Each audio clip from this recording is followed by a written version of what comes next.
చూడండి, కొన్నిసార్లు అన్నిట్లో బాగానే ఉంటారు విశ్వాసులు, కానీ డబ్బు దగ్గరికి వచ్చేటప్పటికల్లా, భూముల దగ్గరికి వచ్చేటప్పటికల్లా, ఆస్తి దగ్గరికి వచ్చేటప్పటికల్లా, పెళ్ళిళ్ళ దగ్గరికి వచ్చేటప్పటికల్లా, కొన్ని కుటుంబ వ్యవహారాల విషయాలకు వచ్చేటప్పటికల్లా అసలు అడగరు ఇది చెయ్యాలా వద్దా. ఈ రోజుల్లో సంఘము ఇటువంటి మనసుతో ఉంది కాబట్టి దేవుని కార్యాన్ని కుటుంబంలో చూడలేక అనేక రకాలైనటువంటి చికాకులు, శాపము, పోరాటము, ఒత్తిళ్ళు అనుభవిస్తున్నారండి. నువ్వు ఏది చేయాలన్నా దైవ సేవకుల దగ్గర దేవుని చిత్తము తెలుసుకోవాలా. ఎవరి చిత్తం అండి? దేవుని చిత్తం. రెండోదిగా ఎక్కడ కూడా దైవజనుడి దగ్గర ఉన్నది ఉన్నట్టు మాట్లాడాల, మభ్య పెట్టొద్దు. దాన్ని మోసం చేస్తే మనం ఎవరిని మోసం చేసినట్టు? ఎవరిని మోసం చేసినట్టమ్మా? నువ్వు చెప్పకు, మీ పాస్టర్ గారికి చెప్పకు, పాస్టమ్మ గారికి చెప్పకు అని మీ సంఘంలో చెప్తున్నావు, కానీ నీ పాస్టర్లో ఉన్నది ఎవరు? నీ పాస్టమ్మలో ఉన్నది ఎవరు? నువ్వు మనుష్యుని కళ్ళు కప్పుతావేమో కానీ పరిశుద్ధాత్మ కళ్ళు కప్పలేవు. నువ్వు మనుష్యుని మోసం చేయగలవేమో కానీ పరిశుద్ధాత్మ దేవుని మోసం చేసి బ్రతకలేవు. తొందరపడి చేయకండి అట్లాంటి ప్రయత్నాలు, పిచ్చి పనులు. అందుకని మన కుటుంబంలోకి ఏమొస్తుందట? శాపం అట. ఎంత భయంకరమైందండి అది. ఈరోజు మనందరితో ఎవరు మాట్లాడుతున్నారంటే ఆ స్థితిలోకి వెళ్ళొద్దని ప్రభు మాట్లాడుతున్నాడు. ప్రభు చెప్తున్నాడు, అననీయ సప్పీరనే విడిచిపెట్టలేదండి. పరిశుద్ధాత్మలో పాలివారైన వారు చేసిన పొరపాటు ఏంటంటే పేతురుతో అబద్ధం చెప్పారు. సేవకులతో ఏం చెప్పారు? వాళ్ళు ఏం చెప్పారు చెప్పండి? అబద్ధం. చూడండి, అందుకని ఒక మాట చదువుకుందాం. పరిశుద్ధాత్మను దుఃఖపరచొద్దు. ఎఫెసీయులకు రాసిన పత్రిక 4వ అధ్యాయం 30వ వచనం చదవండి బ్రదర్. దేవుని పరిశుద్ధాత్మను దుఃఖపరచుకుడి, విమోచన దినము వరకు ఆయన యందు మీరు ముద్రింపబడి ఉన్నారు. పరిశుద్ధాత్మను, దేవుని ఆత్మను దుఃఖపరచుకుడి. పరిశుద్ధాత్మను దుఃఖపరిస్తే మనకేం జరుగుతుందో కూడా మనం తెలుసుకోబోతున్నాం. దానివల్ల కూడా ఒక శాపం మన కుటుంబంలోనికి వస్తుంది. పరిశుద్ధాత్మను దుఃఖపరచడం అంటే, హన్న ఒప్పుకున్నదండి దేవుని సన్నిధికి వెళ్ళి. ఏమనంటే, నీవు నాకు మగబిడ్డను దయచేసిన ఎడల తిరిగి నీకు నేను ఇస్తాను. హన్నా చెప్పినట్టు ఏం చేసింది? తన మొదటి సంతానాన్ని ఎవరికి ఇచ్చేసింది? దేవునికి ఇచ్చింది. నువ్వు ప్రార్థన చేస్తానని ఒకరోజు నువ్వు మొక్కుబడి చేసుకున్నావు.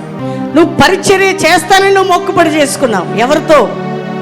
పరిశుద్ధాత్మతో ఏం మొక్కుబడి చేసుకున్నావంటే, నేను ఈ దినము నుంచి ప్రార్థనలో గడుపుతాను, ఈ రోజు నుంచి ప్రేయర్ టవర్ మినిస్ట్రీలో ఉంటాను, ఈ రోజు నుంచి నా సంఘములు ఈ పరిచర్యలు ఉంటాను, ఈ రోజు నుంచి సేవకులతో కలిసి నేను ఈ పని చేస్తానని ఒక నిబంధన, ఒక కమిట్మెంట్ తీసుకున్నావు. ఎవరి దగ్గర అంటే పరిశుద్ధాత్మ దేవునితో. నీ సంఘములో నువ్వు దైవ సేవకునితో కాదు నిబంధన చేసింది, పరిశుద్ధాత్మ దేవునితో నిబంధన చేశావు.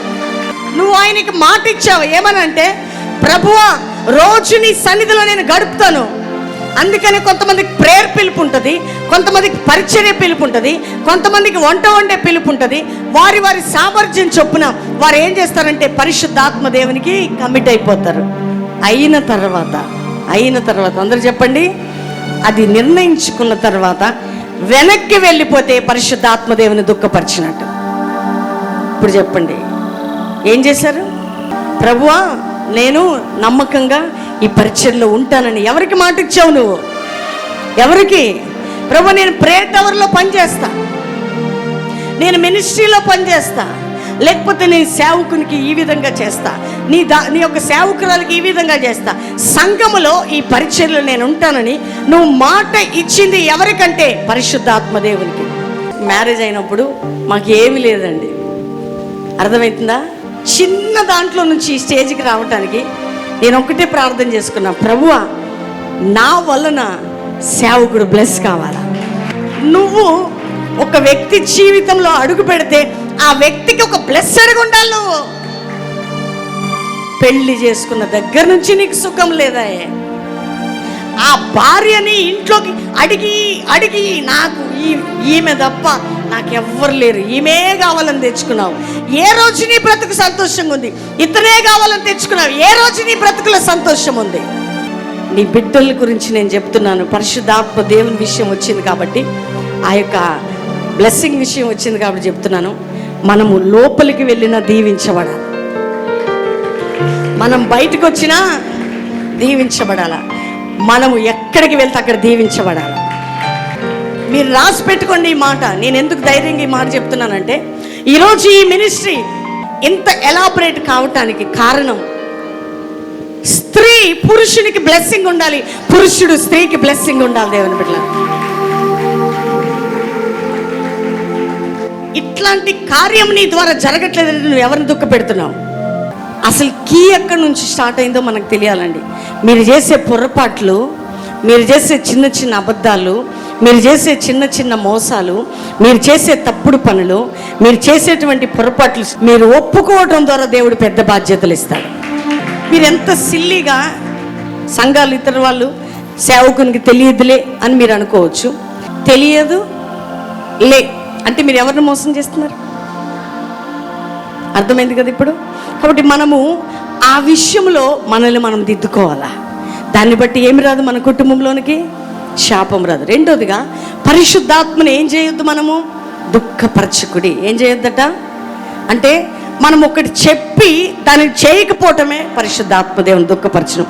అంటే కొంచెం నువ్వు గాడి తప్పినా, కొంచెం నువ్వు క్రమము తప్పినా నీ గురించి దుఃఖపడేది మనుషుల, సేవకుల, దేవుని ఆత్మ? చెప్పండి అమ్మా.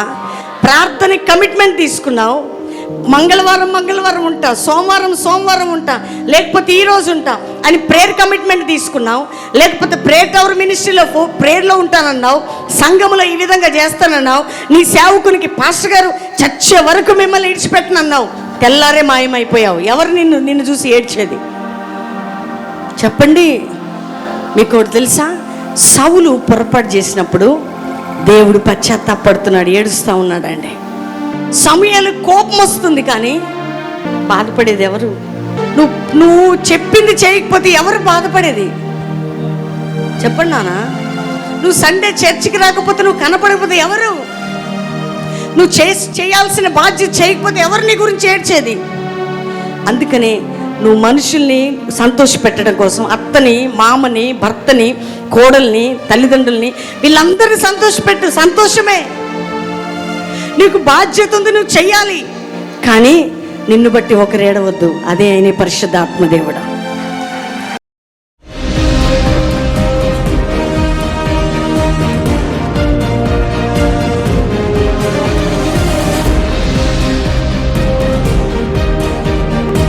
కల్వరి ప్రత్యక్షత ప్రేక్షకులు మా హృదయపూర్వక వందనాలు. ఎవ్రీ ఇయర్ కల్వరి బైబిల్ కాలేజీలో అనేక మంది యవ్వనులు వచ్చి మరి మంచి సేవా దృక్పథం కలిగి, సమర్పించుకొని, పిలుపు కలిగి ట్రైనింగ్ చేస్తూ వెళ్తూ ఉన్నారు. దేవుని పరిచర్యలో వాడబడుతున్నారు. ఎలీషా ఏ విధంగా పరిచర్య చేశాడు, అపోస్తులు ఏ విధంగా సేవ చేశారు, తిమోతి పౌలుకి ఎంత నమ్మకంగా ఉండి దేవుని పరిచర్య చేశాడు. ఒక బలమైన సేవ చేయాలని ప్రత్యక్షత కలిగి, పిలుపు కలిగి, సమర్పణ కలిగిన వారు ఈ కాలేజీలో మీరు జాయిన్ అయ్యి సేవా జీవితము, అంతేగాక తగ్గింపు, దీనత్వము, మంచి పరిచారకుని లైఫ్, ఇవన్నీ కూడా మేము మీకు టీచింగ్ ఇవ్వబోతున్నాం, ప్రాక్టికల్గా నేర్పించబోతున్నాం. బలమైనటువంటి సేవకునిగా తయారు కావటానికి పరిశుద్ధాత్మ దేవుడు మిమ్మల్ని వాడుకోబోతున్నాడు.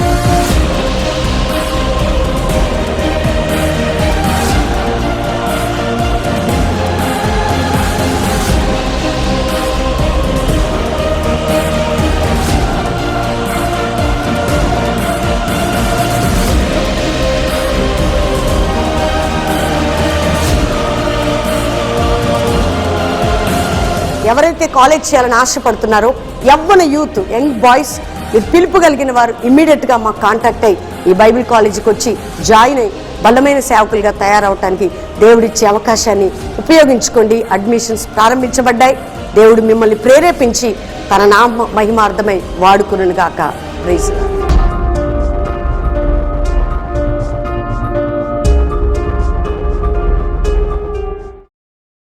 అందుకని మన జీవితంలో ఎవరిని దుఃఖపరచొద్దండి. సౌలు ఎవరిని దుఃఖపరిచాడు? సమూయేలు కాదు ఏడ్చింది. సమూయేలు కోపడ్డాడు, కానీ దేవుడు పశ్చాత్తాపడ్డాడట. ప్లీజ్, నీ గురించి దేవుడు పశ్చాత్తాపడొద్దు, ఏడవద్దు. నీ గురించి పరిశుద్ధాత్మ దేవుడు దుఃఖపడొద్దు. నీ గురించి పరిశుద్ధాత్మ దేవుడు ఆయాసపడవద్దు.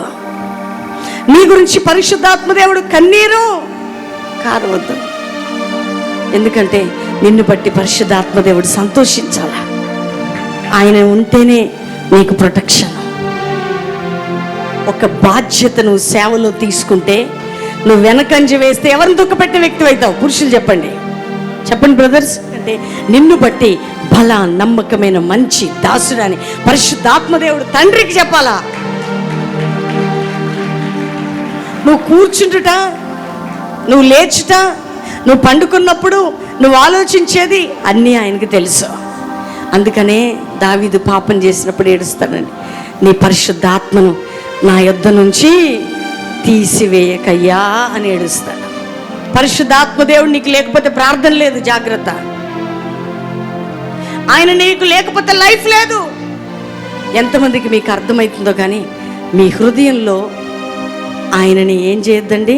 మీ క్రియల ద్వారా, మీ ప్రవర్తన ద్వారా ఏం చేయొద్దు చెప్పండి? దుఃఖపరచకుడి. అందరు చెప్పండి అమ్మ, స్త్రీలు చెప్పండి. నువ్వు అనుకుంటున్నావు నేను చేసేది ఎవరికి తెలియదులే, నేను ఇంట్లో కూర్చొని చెప్పుడు మాటలు చెప్తుంటే ఎవరికి తెలియదులే.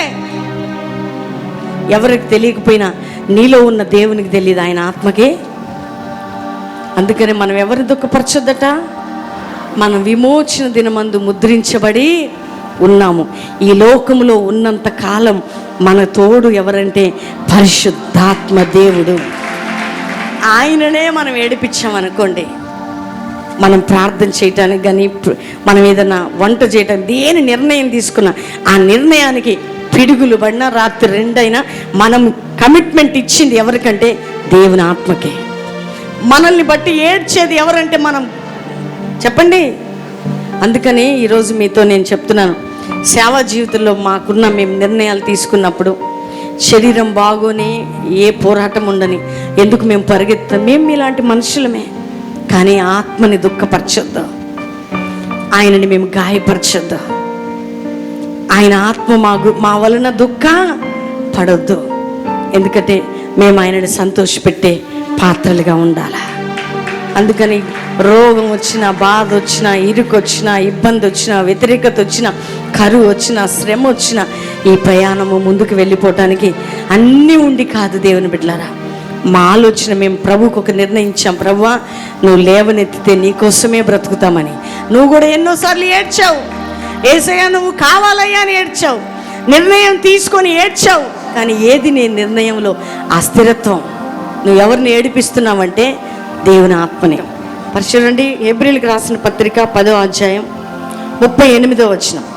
నా ఎదుట నీతిమంతుడైన వాడు విశ్వాసం మూలముగా జీవించును కానీ అతడు వెనుక తీసిన ఎడల అతని యందు నా ఆత్మకు సంతోషం ఉండదు. అతని యందు, ఆ బిలీవర్ యందు నా ఆత్మకి ఏముండదట. అంటే దేవుని ఆత్మకి నిన్ను బట్టి ఏమి లేదు. ఒక కమిట్మెంట్ తీసుకొని వెనకంజ వేస్తే, ఒక నిర్ణయం తీసుకొని వెనకంజ వేస్తే, ఒక ఎక్స్పీరియన్స్ ప్రార్థన కానీ, అది ఆత్మీయ జీవితం కానీ, పరిచర్య కానీ, ఏదైనా కానీ ఒక ఆత్మ సంబంధంగా నువ్వు ఒక ప్రమాణం చేసి వెనకంజ వేస్తే నిన్ను బట్టి ఎవరికి సంతోషం ఉండదట. అతనిని బట్టి నా ఆత్మకి ఏముండదట, సంతోషం ఉండదట. అందరూ చెప్పండి, నిన్ను బట్టి ఎవరికి సంతోషం ఉండదట? ఎవరికి? గట్టిగా చెప్పాలి. పరిశుద్ధాత్మకు సంతోషం ఉండని బ్రతికినా ఒకటే, చచ్చినా ఒకటే. నీకు 10,000 రాని, 5,000 రాని, ఏదో నీ ఇల్లు పోషించబడి నీ కుటుంబం బాగుపడని, కానీ దేవుని ఆత్మ నిన్ను బట్టి సంతోషించినప్పుడు ఎందుకు ఈ బ్రతుకు? ఎవరి కోసం? సంతోషించవలసిన వాడే సంతోషించినప్పుడు నీ పాట ఎవరికి, నీ ఆరాధన ఎవరికి, నీ జీవితం ఎవరికమ్మా? ఒక్క పని చేశాడండి సంసోను. ఎన్నిసార్లు ఛాన్స్ ఇచ్చిన ఏం చేశాడు ఆయన జీవితంలో? ఫిలిస్తీయుల చేతిలోకి వెళ్ళటానికి ఎవరిని దుఃఖపరిచాడు ఆయన? ఎవరిని దుఃఖపరిచాడు? పరిశుద్ధాత్మ దేవుని దుఃఖపరిచినందుకు ఎవరి చేతిలోకి వెళ్ళిపోయాడు? ఫిలిస్తీయుల చేతిలోకి. నువ్వు దేవుని ఆత్మని దుఃఖపరిచినప్పుడు ఎవరి చేతిలోకి వెళ్తావు? శత్రువు చేతిలోకి. అందరూ చెప్పండి అమ్మా. శత్రువు ఎప్పుడు నీ ఇంటికి కబ్జా చేసుకుంటుంది తెలుసా? నీకు పిల్లలు పుట్టాలంటే ఎవరు నీకు కావాలా? అన్న వచ్చి ఎవరిని అడిగింది? బిడ్డలు కావాలంటే ఎవరిని అడిగింది? దేవుణ్ణి. దేవుని ఆత్మని గర్భాన్ని తెరవాలా? నీకు పెళ్లి కావాలంటే ఎవరి సహాయం కావాలా? నీ జీవితంలో ఏదైనా కావాలంటే ఎవరి సహాయం కావాలా? ఆయన నువ్వు దుఃఖపరిచేది, ఆయన నువ్వు ధిక్కరించేది. నువ్వు అనుకుంటున్నావు సేవకుల్ని ఏడిపిస్తున్నా, సేవకులు కనబడకుండా మోసం చేస్తున్నాను. చాలా బాగున్నావమ్మా. నీ పిచ్చితనం, నువ్వు ఎక్కడున్నావంటే శాపం క్రింద ఉన్నావు. ఎక్కడున్నావు? మనల్ని మనం మోసం చేసుకుంటున్నామే. అదంటే అర్థం ఏంటంటే మనం ఎక్కడున్నాం? శాపం అనే దుప్పటి కింద, అంటే శత్రువు చేతిలో ఉన్నావమ్మా. నువ్వు పేరు క్రైస్తవుడివి, కల్వరి సంఘానికి వస్తున్నావు, మరో సంఘానికి వెళ్తున్నావు, కానీ నువ్వు ఎక్కడున్నావంటే శత్రువు క్రింద ఉన్నావు. ఎవరిని దుఃఖపరిచినప్పుడు? ఎవరినమ్మా? నీ యందు పరిశుద్ధాత్మదేవుడు ఏం చేయాలట? ఆనందించాలట. నీ యందు ఏడుస్తున్నాడా, ఆనందిస్తున్నాడా? ఇప్పుడు చెప్పండి, నేను అడిగే ప్రశ్నకి పురుషులు చెప్పండి. నిన్ను బట్టి దేవుని ఆత్మ ఏడుస్తున్నాడా, సంతోషిస్తున్నాడా? సంతోషిస్తున్నాడనే మాట, సంతోషం అనే మాట కూడా లేదు. చెప్పండి, స్త్రీలు చెప్పండి. సంతోషిస్తున్నాడా? నిన్ను బట్టి దేవుడు ఏడుస్తున్నాడా? కొన్నిసార్లు మనము కొన్ని పనులు చేయొద్దని ప్రభు చెప్తాడండి సేవకుల ద్వారా. చేయొచ్చా వాటిని? ఈరోజు ఈ టీవీ ప్రోగ్రాం చూస్తున్నవారు, ఇక్కడ కూర్చున్నవారు, నువ్వు అనుకుంటున్నావు నేను ఎవరికి గమ్మునున్నా అనుకుంటున్నావు, కానీ నువ్వు ఎవరి చేతి కింద ఉన్నావంటే శత్రువు చేతి కింద ఉన్నావు. ఈ శాపం అనే కాడి విరగాలంటే ఈరోజు ఎవరి దగ్గరికి రావాలి నువ్వు? అందుకని ఎవరిని దుఃఖపరచొద్దంటే పరిశుద్ధాత్మ దేవుని మీరు అందరం చెప్దాం, దుఃఖపరుస్తున్నామని చేయి పైకెత్తండి. ఎంతమంది బిడ్డలు ఈ మాటలు వింటూ మీ హృదయంలో కన్నీరు కారుస్తూ ఒప్పుకుంటున్నారో, ఈ టీవీ ప్రోగ్రాం చూస్తున్న బిడ్డలకి ఇక్కడ మోకరించిన వారు, అమ్మ మీరు మన పశ్చాత్తాపం దేవుని కృపని మన యొద్దకు తీసుకొస్తుంది. మన పశ్చాత్తాపం ప్రభు ప్రేమను మన దగ్గర తీసుకొస్తుంది. నాతో కలిసి మాటలు చెప్పండి. యేసయ్యా నా పాపాలని క్షమించండి, నీ రక్తములో కడగండి. యేసయ్యా నీ ఆత్మని ఎక్కడ మోసం చేశానో, ఎక్కడ దుఃఖపరిచానో క్షమించు నాయన. నీ ఆత్మని గాయపరిచానయ్యా, ఏడిపించానయ్యా, మోసం చేశానయ్యా, క్షమించు నాయన, క్షమించు తండ్రి. తండ్రి ఎంతమంది బిడ్డలు టీవీ ప్రోగ్రాం చూస్తూ ఇక్కడ మోకరించిన బిడ్డలు వారిని వారు ఒప్పుకుంటున్నారో ప్రభువా, వారి జీవితాలు మారిపోవాలయ్యా, వారి కుటుంబాలు కట్టబడాలయ్యా, వారి హృదయాలు తెరవబడాలయ్యా, వారు బాగుపడాలేసయ్యా. నీ సన్నిధి ప్రతి బిడ్డపై ఉండనుగాక. నీ ఆత్మని మోసం చేయకుండా, దుఃఖపరచకుండా నీ కృప మమ్మల్ని ఏలునుగా. కానీ యేసు నామములో అడుగుచున్నాం తండ్రి, ఆమెన్, ఆమెన్. గత 4 సంవత్సరాల నుండి కుటుంబ ఆర్థిక సమస్యలతోటి నేను విదేశాలు వెళ్ళాలని ఏ కంట్రీకి పెట్టినా కానీ వీసా అసలు రావట్లేదు. అయితే నేను కల్వరి లైవ్ ప్రేయర్ టీవీలో చూసి ల్యాండ్ కోసం 1000 రూపీస్ స్పాన్సర్ చేస్తానని ఇక్కడికి వచ్చి అయ్యగారితో ప్రేయర్ చేయించుకొని 1000 రూపీస్ స్పాన్సర్ చేసి వెళ్ళినాక ఒక 1 మంత్ లోపే నాకు వీసా వచ్చింది. ఇంతే నా చిన్న సాక్ష్యం. వీసా వచ్చింది. కల్వరి ల్యాండ్కి, ప్రామిస్ ల్యాండ్కి స్పాన్సర్ చేసిన వెంటనే దేవుడు అద్భుతం చేశాడు. అవును, గట్టిగా చప్పట్లు కొడదాం. చూడండి, దేవునికి ఇచ్చేవారిని దేవుడు దీవిస్తాడు. దేవుని బిడ్డలారా, ఈ రాత్రి ఎవరైనా మీరు స్పాన్సర్ చేస్తే దేవుని రాజ్యాన్ని మీరు కట్టండి. మీ కుటుంబాన్ని, మీ ఇంటిని, మీ కుటుంబంలో ఉన్న ప్రతి సమస్యకి దేవుడు జవాబిస్తాడు. దేవునికి మహిమ కలుగును గాక. వెళ్ళినాను. నెల్లూరు జిల్లా నాయుడుపేట నుంచి వచ్చామమ్మా. లాస్ట్ ఇయర్ మేము ఇదే మంత్లో శుక్రవారం శనివారం ప్రార్థనలకు వచ్చాము మా బాబుకి. ఈ బాబుకి 3వ నెలలో హార్ట్లో హోల్ ఉందని చెప్పారమ్మా. అది ఏఎస్డి, అది 2 సెంటీమీటర్స్ అబవ్ ఉండింది. అది ఫాస్టింగ్ ప్రేయర్స్లోను ప్లస్ మన లైవ్ ప్రోగ్రాంలో మేము పార్టిసిపేట్ చేసాము. కానీ ఒకరోజు లాస్ట్ ఇయర్ ఇక్కడికి వచ్చామమ్మా. ఇక్కడికి వచ్చినప్పుడు డాడీ ఇక్కడ ప్రేయర్ చేయించాము, కానీ అది క్లోజ్ అవ్వదని చెప్పారు డాక్టర్స్. డాడీ ఇక్కడ ప్రేయర్ చేయించి ఆర్థికంగా మేము చాలా వీక్గా ఉన్నామమ్మా. కానీ మాకు దగ్గర అంత డబ్బులు లేదు. లాస్ట్ ఇయర్ రాగానే మా మిస్సెస్ తన మెడలో ఉన్న పుస్తీ దేవునికి కానుకగా ఇచ్చిందమ్మా. మళ్ళీ మేము వెళ్ళి 5000 రూపీస్ ల్యాండ్కి స్పాన్సర్ చేసామమ్మా. ఆ తర్వాత మాకు దేవుడు అనుకోని రీతిగా ఉన్నతంగా మనీ సమకూర్చి లాస్ట్ ఏప్రిల్లో దేవుడి సర్జరీని సక్సెస్ చేశాడమ్మా. ఇప్పుడు 4th మంత్ బాగున్నాడు. అప్పుడు మా మిస్సెస్ 5th మంత్ ప్రెగ్నెంట్. ఈ బాబు చాలా బాగా హెల్తీగా పుట్టాడు. తనకి ఈ బాబు పుట్టినప్పుడు హెపటైటిస్ బి ఉండేది, వైరస్ ఉండిందమ్మా. ఈ బాబు పుట్టేటప్పుడు ఇక్కడికి వచ్చిపోయిన తర్వాత బ్లడ్ టెస్ట్ చేస్తే హెపటైటిస్ బి లేదమ్మా. పూర్తి స్వస్థ జరిగింది. నెగిటివ్ రిపోర్ట్ వచ్చింది. Negative report. ఆ యొక్క హెపటైటిస్ బితో ఇక్కడికి వచ్చావు. ఈ బిడ్డ కడుపులో ఉన్నప్పుడు, ఈ బిడ్డ అనారోగ్యంతో వచ్చావు. ఈ బిడ్డ కడుపులో ఉండి, ఈ బిడ్డ కూడా లైవ్ లో నేను పేపర్లో రాసి పెట్టుకుంటానమ్మా. మంచి ఆరోగ్యకరమైన బిడ్డరా కావాలి ప్రభు అంటే అన్నప్పుడు ఈ బిడ్డ 1 వీక్ లోపల నేను కన్సీవ్ అయ్యాను. ఎంతో ఆరోగ్యకరమైన బిడ్డ ఇచ్చాడు. అంతేకాకుండా హెపటైటిస్ బి నాకు నెగిటివ్ రిపోర్ట్ వచ్చింది. చూడండి ఒకసారి ఇట్రా తల్లి, ఇట్రా వెనక్కి వెళ్ళకు. ఆ బ్లడ్లో ఒకసారి హెపటైటిస్ బి ఇన్ఫెక్షన్ వస్తే అది క్యూర్ కావడం చాలా కష్టమండి. కానీ అద్భుతమైన రీతిలో దేవుడి బిడ్డని ఈ బెల్లంపల్లి పట్టణానికి లాస్ట్ ఇయర్ వచ్చారట, లైవ్లో కూడా పాల్గొన్నారట. ఈ సహోదరి తన పుస్తక తీసి దేవునికి ఇచ్చిందటండి. రెండోదిగా 5,000 రూపీస్ ఆ యొక్క కల్వరి ప్రామిస్ ల్యాండ్కి స్పాన్సర్ చేశారట. ఒక బిడ్డకేమో హార్ట్లో హోల్ ఉంది, డాక్టర్స్ దగ్గరికి వెళ్ళి ఆ యొక్క ఆపరేషన్ చేయించుకునే స్తోమత కూడా వాళ్ళకి లేదు. కానీ ఆ డబ్బుని మళ్ళీ దేవుడు ఇచ్చాడు.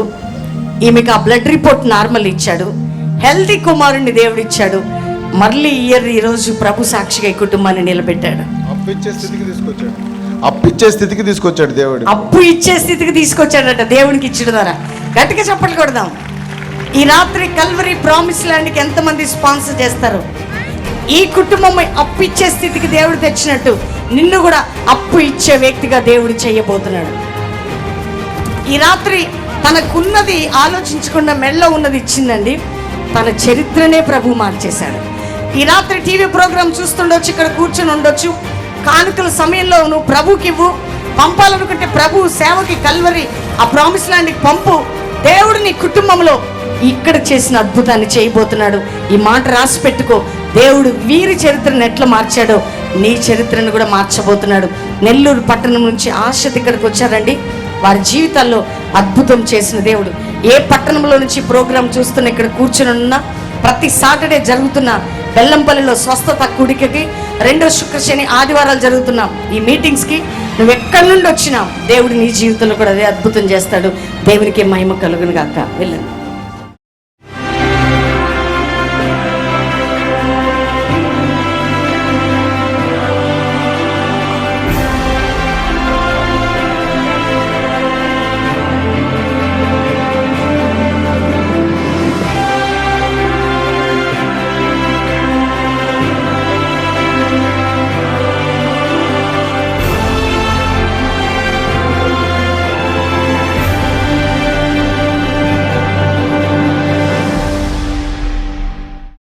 $10,000 ఇచ్చిన హాస్పిటల్ కింద దాచిన అదే 10,000 అయితే హాస్పిటల్కి పోతే ఇక్కడ ఇచ్చేద్దామని అక్కడ ఎస్లీ కాలేజీలో ఇచ్చిన 2 నెలలకే గర్భిణీ అయింది.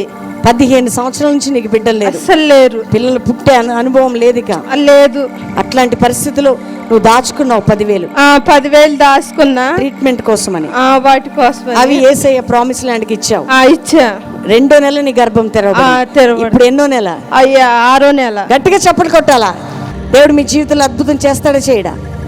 ఈ సహోదరికి ఒకవేళ నీకు గర్భం కాకపోవచ్చు, 15 సంవత్సరాలు నీ జీవితంలో ఏదైనా బ్లాక్ అయిపోయిన ఆశీర్వాదాలు ఉండొచ్చు.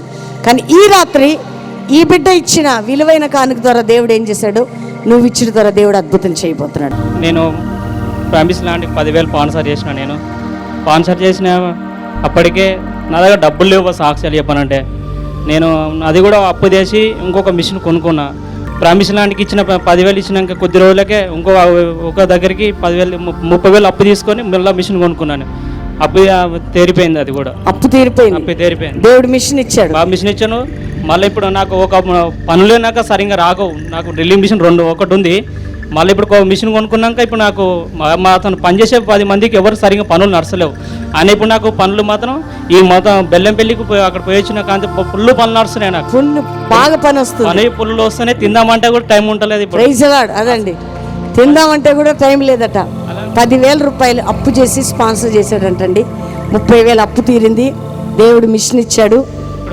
అమ్మా నా దగ్గర నేనే పని కూలి వేయడం నేనే మనసులో పెట్టుకుని పని చేస్తాను. Praise Lord. కూలి వ్యక్తిని యజమానుడిగా మార్చేశాడండి యేసయ్య. బెల్లంపల్లి వేసిన కంచె మారిపోయినాం. బెల్లంపల్లికి వచ్చిన అక్కడే చరిత్ర మారిపోయింది. నా చరిత్ర మొత్తం మారిపోయింది. Praise Lord. నేను పెద్ద డాక్టర్ దగ్గర పనిచేస్తానండి. వాళ్ళ ఫ్రెండ్ నాకు ఒక $8 ఇచ్చి వెళ్ళాడు ఊరు అమెరికా. మీరు ఆ రోజు నైట్ టీవీ చూస్తుంటే మీరు ఏ బ్యాంకులో వేయొద్దు, ఏసఐ బ్యాంకులో వేయండి, మీరు అంతా మళ్ళీ పొందుకుంటారని అన్నారు. నేను ఎప్పుడు అవి మార్చుకొని వాడుకునేవాడు నా సొంతంగా. అలాంటిది అవి తీసుకొచ్చి ప్రేయర్ చేసుకొని ఇక్కడ ఆఫరింగ్ బాక్స్లో వేసిన $8. 1 వీక్లోనే నాకు 2 బైకులు ఇచ్చాడండి దేవుడు. 2 బైకులు స్కీమ్ ద్వారాగా 300 పెట్టి కడితే 35,000 రూపాయలు బైక్ వచ్చింది. ఇందాక మీరు చెప్పారు కదా, ఎంత? 300 రూపాయలు కట్టే 300 స్కీమ్ కట్టాడట, 35,000 రూపాయలు. 35,000 రూపాయల బైక్ వచ్చిందట. మా యజమాని కొత్త బైక్ ఒకటి కొనిచ్చాడు. దానికి మన ముందు ఒక్క వారంలోనే 2 బైకులు వచ్చాయి. Double portion. గట్టిగా చప్పట్లు కొట్టాలా. ఈ రాత్రి ఈ బ్లెస్సింగ్ నీకు కావాలా? కల్వరీ ప్రామిస్ లాంటిది తను దాచుకున్న డాలర్స్ ఇచ్చాడంటండి, ఖర్చు పెట్టుకోకుండా. దేవుడి బిడ్డ జీవితంలో అద్భుతం చేశాడు.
ఉజ్జీవం కావాలి.